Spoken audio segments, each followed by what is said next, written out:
very meaningful to us because it took us a while to get here.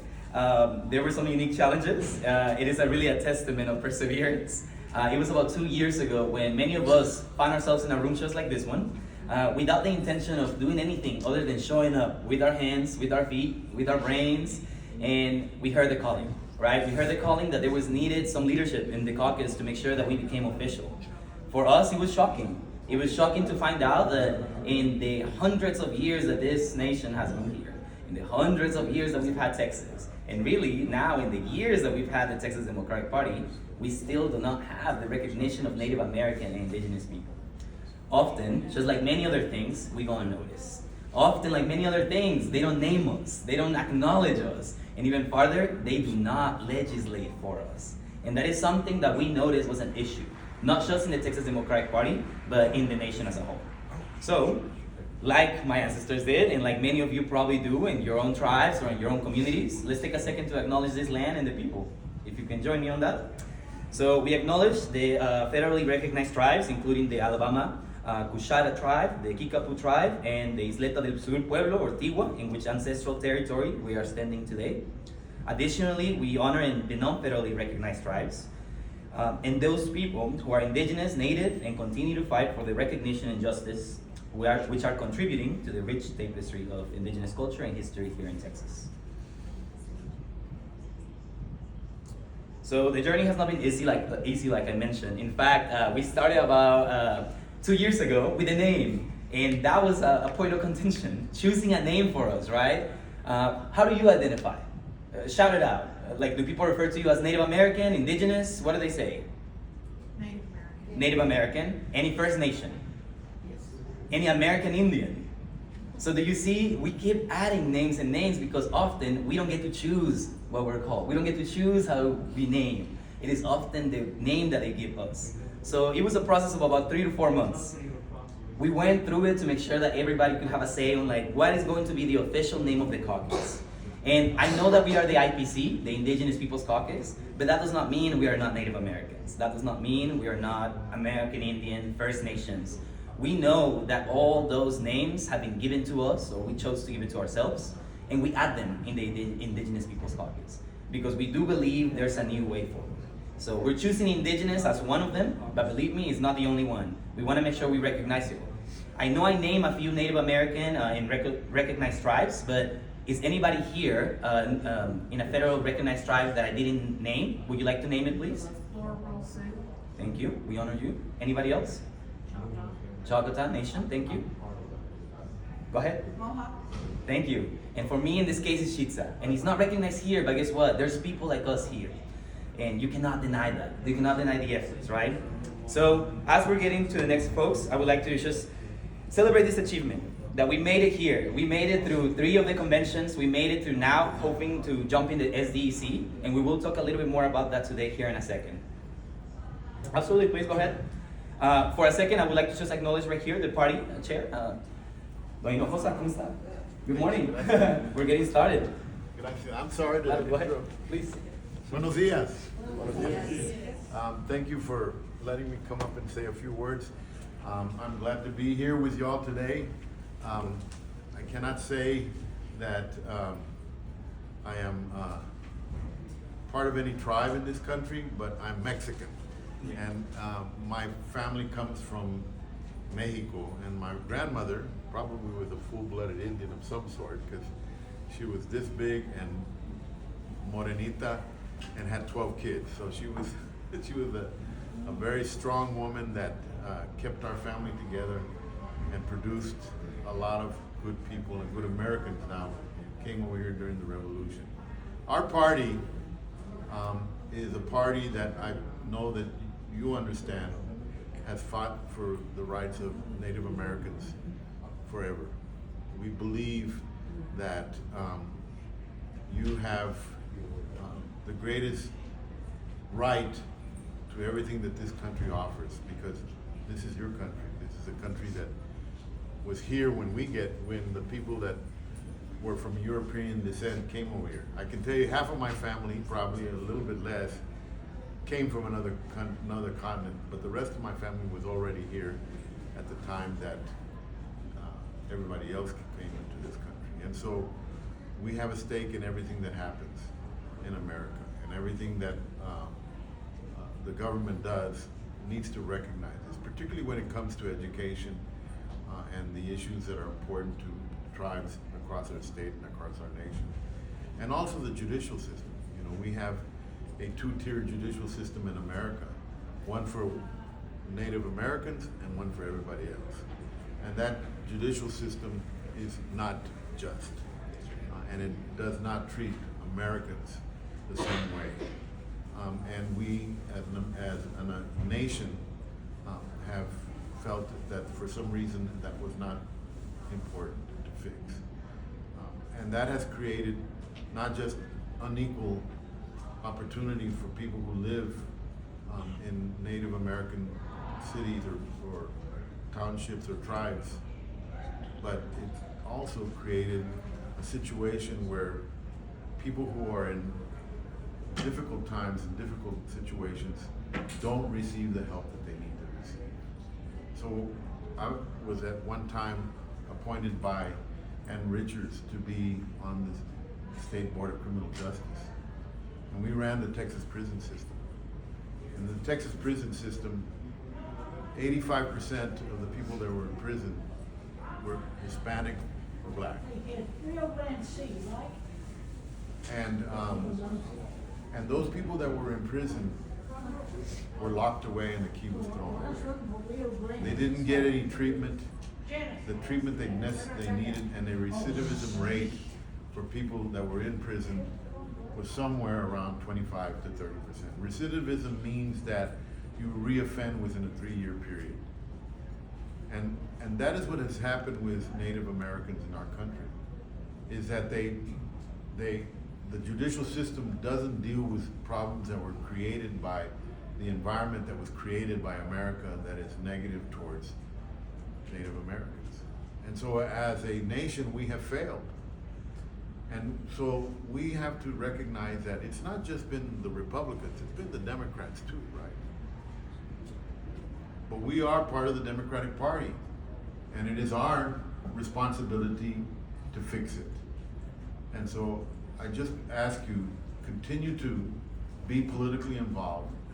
Understand that we are also a party that needs fixing when it comes to how it treats Native Americans and how it decides to develop programs that will ensure that Native Americans have an opportunity, have a judicial system that is fair and just, that people who are in need of care are treated, the healthcare system that is provided to Native Americans is fair, that Native American children are receiving the best quality education, that they can go to college like other people have an opportunity to do, and that we continue to build and work towards improving what was created by this country over the couple of 100 years that it's been in existence. So thank you for being here. I encourage you to continue to be politically involved.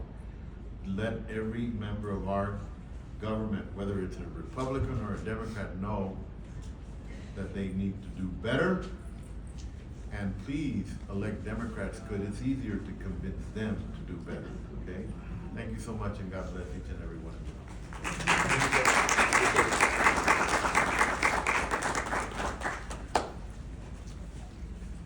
Bringing it back to the programming. Thank you so much for the chair and for acknowledging it, because again, it takes a village, right? It takes a village to make sure that not only we get recognized, but we make sure what is the next step. Getting on the SEC, and what is the next step on the legislature, and making sure that we're legislating for our communities.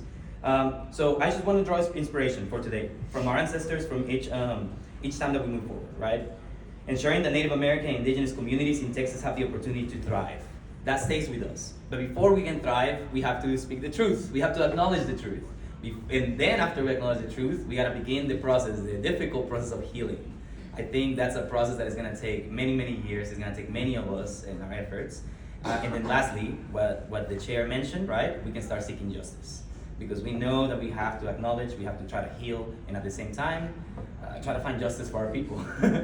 So with that, We have a lot to talk about today, but we do want to just acknowledge the delegates. Before we begin, we have a few basic rules. We asked everyone this morning that if you would like to speak after we cover some of the business, we will recognize you. Just raise your hand. We'll take half a second for you to be recognized and share with us. And after that, and we finish business, we'll also open the floor a little bit for folks that would like to share or would like to tell the truth, right? Now, the proposed agenda for this morning's meeting was distributed earlier this week via email. If you're not part of our email yet, we have this ones right here. So many of you already got it. You'll be able to find not only our next meeting, our information, and ways to stay involved with us. Point of order. We didn't actually send that out. I'm sorry. Oh, I thought we sent it to the members. Okay. We didn't get it completed. Got it. Yeah, our apologies. Our apologies. But our agenda for today is basically just, a little bit of discussion, some background. We'll vote on our officers, ratify our bylaws. Yeah, come to the mic for people. Just from the car. Okay. Yeah. So we will ratify our bylaws. We'll take a vote on that. Vote for our officers. Have anyone who has come to speak, any candidates or anything like that come, and then we'll take a group photo, which we need everyone here to stick around for. So. Great. Perfect. Thank you. That is the agenda for today. I'm going to go ahead and introduce the caucus officers just to make sure that they are recognized as well. I have Taylor Trevino, our vice chair. Christy Hengi, our secretary. We have Al Duarte, our treasurer. Martin Sáenz, events coordinator. We have Philip Reese, our political advisor. And Leisha could not make it. Unfortunately, they stay in Harris County area, and as some of you know, we had a lot of issues right there with the extreme weather events. So we keep her in our thoughts and prayers, but at the same time, we want to recognize Leisha Abbey as our communications officer. And then appointed officers is also Steven Silva Brave, who is a community liaison and right now giving a speech for Native American people too. And he's pushing a lot for education and for curriculum of Native American tribes and the beginnings of this country. It started in Grand Prairie, and you'll hear more about it if you come to our next meeting, because we want to make sure that it's not just in Grand Prairie. We want to make sure that it expands all over Texas, and we're telling the truth to our children. But all that to say that we're going to go ahead and get started then. At this time, we would like to recognize Isleta Sur Pueblo once again. We do not have the council members here to share, but Dr. Ana Perez, would you like to share anything about it? Now that we're staying here in El Paso? Well, welcome, and we do exist. We're here in El Paso. Our tribe is here, and at the general session, there will be a land acknowledgement and other representatives from our tribe. So, thank you. Thank you so much. And we just really want to thank the Progressive Caucus and any other caucus that really showed up for us and that supported us throughout this process. And of course, I really want to thank the delegates and the volunteers, because ultimately, this is a labor of love, and we know that all of you are putting your time, effort, just to be here and support us, and continue to do so. All right, so before we proceed, now we have Taylor, right? Your part, go ahead. All right, good morning again, everyone. So Rocco covered a lot of stuff I was going to say already, which is great. Getting closer. But I wanted to sort of ground ourselves a little bit and why we're here and what we're doing. So I want to start with our mission. The mission of the Caucus shall be to promote the political education and full participation of American Indians, Native Americans, Indigenous Peoples, and tribal members of First Nations in the political process and the activities of the Democratic Party at the local, state, and national level. The Caucus shall advocate for public policies which promote the needs of tribal communities and the state at large. So whether you're a community member or an ally, I think we can all agree that all this is still so desperately needed. It was only 100 years ago in 1924 that Congress passed the Indian Citizenship Act, which declared that Native Americans were citizens, and it wasn't until 40 years after that all Native American people actually had the right to vote because of state efforts to disenfranchise us. And those attempts are ongoing, as we all know, right? Because of things like strict ID laws, limited voting by mail, and faulty voter roll purges, as well as community-based factors like political education and engagement. We are still severely underrepresented in our government. We vote at lower rates than any other ethnic group nationwide, and according to my research, it could be incorrect, but the sources I've seen, there are no Native American identifying people serving in elected office in Texas across all levels of government.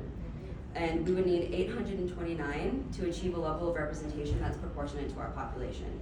So we still have a lot of work to do, right? But because of those reasons, the caucus has been busy, as I think Rojo mentioned.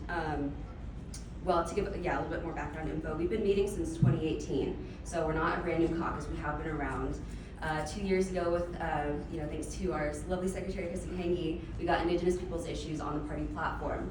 And 2 years ago was also when I first got involved with the caucus, and so my work with the caucus since then, we've been trying to become official, like Rojo mentioned, get a seat on the SDEC, or the State Democratic Executive Committee, so we can have a seat at the table, make sure that Native American issues are represented in the party platform, that those voices are heard and amplified, and just to make sure that we have a voice. So we spent, a year and a half, almost 2 years, writing bylaws, which we got voted on and approved by the general membership just about a month ago. So that was a huge accomplishment. We sent those to the party. We got a rule change drafted and submitted to all of the local county conventions, which was then passed by the state permanent rules committee that we're going to be voting on here this weekend to give us those 2 seats on the SDEC. And so that's been a lot of work. And I thank all of our lovely officers and all of our members who've contributed to all of this so much for helping us get here. So that's what we've been up to, and very much looking forward to, so that Rojo and I can join the SDEC hopefully officially in a couple days. So, did I miss anything? All right, so I think we are going to go ahead and move on to official business. So I'm going to recognize Al Dante.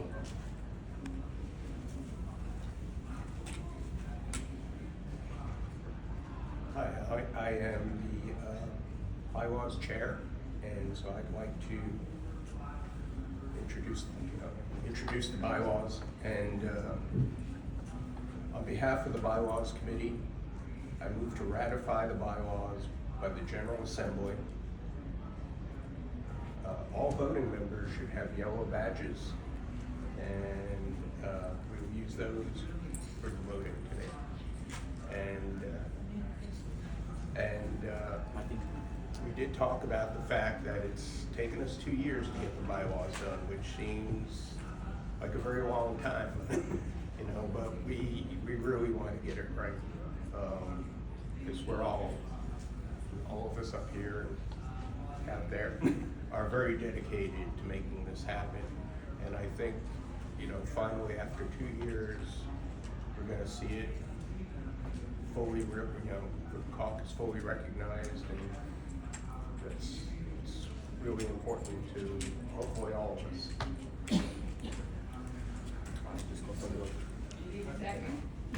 Yes. So I call for, I kind of said it earlier, but I stepped over and I called for a vote to accept the bylaws as written. Second. To ratify the bylaws. All right. And we have a second. All right, we have a second over here by Philip Reese, and I also heard a second in the audience. And now we move on to, all in favor, please raise your yellow, there you go. Sorry, it's just exciting to see you all here. Great. Do we have any opposed? Please raise this hand. Okay, I don't see any opposed, so the motion passes with that. Thank you all so much. And we now go ahead and recognize Philip Reeves, our political advisor, that will conduct the election of the officers, which he will be able to kind of bring the candidates of us, the candidates at the front. Go ahead.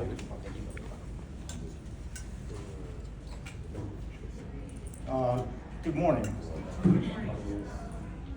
My name is Philip Reese. I've been bestowed the title of political advisor for the Indigenous Peoples Caucus of the Democratic Party. Before we get started, there's a housekeeping item real quickly. On this particular card by our bylaws, you see 2 codes. One of them is for, if you want to become a member, you will fill out the code, I believe was referred on the left side of the card, my left, your right, and the other one will be for voting purposes. For voting purposes, we'll have to use the other side because we only have a slate of officers who met qualifications, which I'm going to get to in a second here. But we use that card so we can electronically record those votes. So we're going to do it that way. So I know you all want to raise your card but the way our bylaws are written, we have to use the electronic voting tablet. So let me get back to who I am and why I'm here. I am one of those people that also has, as the state chairman pointed out, indigenous history, indigenous linkage.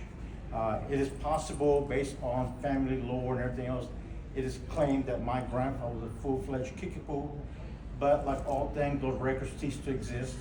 And basically, I best way I can classify myself as detribalized native. But those things are possible, but this is the reason we're having this caucus. Because a lot of us here has ancestors who were indigenous in some form or fashion. Our records were destroyed. We're still here. We have not gone away, we're still here. Now, how it came about? I would attend these unofficial caucus that each of the parties were having here back in 2018 and before. And the lore here, I picked up, I think Kristen pointed out, because she didn't know me back then. She said, this man walked in, holding 2 tablets, no, I'm just kidding. And proclaimed, y'all can be a caucus. What do you mean? You've met the criteria for the Democratic Party. You've held X number, at least minimum 2 caucuses at the state convention. You have temporary officers, you're working on bylaws. You met the criteria to be was referred to on the state Democratic Executive Committee non-statutory body. This is historical. They have been working here on this thing for the last 2 years. Trust me. I've been having as many as 30 Zoom meetings a month. Most of them, no, I'm just kidding, have been Kristen and these people here who've been working on this for a long time. So, it is my pleasure right here to first acknowledge something y'all need to be aware of. The Democratic Party was formed back in 1846, if I remember correctly, 1846. This is the year of 2024. It's been 178 years since the party has been in existence before our Native American indigenous people are being recognized officially by the party. 178 years. This is historical. Scientists pointing out right now the indigenous people here and the Americans have been here 35,000 years ago. So guess what? The people you see here have now representation after 35,178 years. They're here. The young people are here to be recognized, to get leadership of indigenous linkage on the political spectrum. We're here, I think they deserve a round of applause.